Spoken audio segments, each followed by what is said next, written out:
మోడీ స్వగ్రామం పురావస్తు శాఖ తాజా లెక్కలలో ఒక అరుదైనటువంటి రికార్డుని నెలకొల్పింది. ఏంటంటే భారతదేశంలో మొట్టమొదటి అతి పురాతన నివాస ప్రాంతం కిందన దాన్ని తేల్చారు.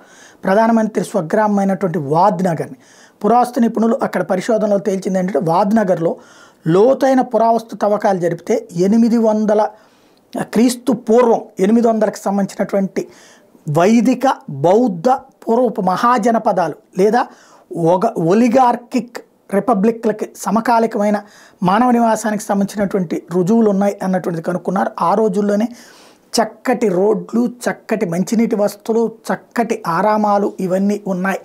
ఇది 800 ఇది క్రీస్తు పూర్వం 800, ఇది క్రీస్తు శకం 2240 అయితే అది 2024 అయితే అది క్రీస్తు పూర్వం 800 సంవత్సరాలలో ఉన్నటువంటి వాటికి సంబంధించినటువంటి రికార్డు అన్నది సంచలనం సృష్టిస్తోంది.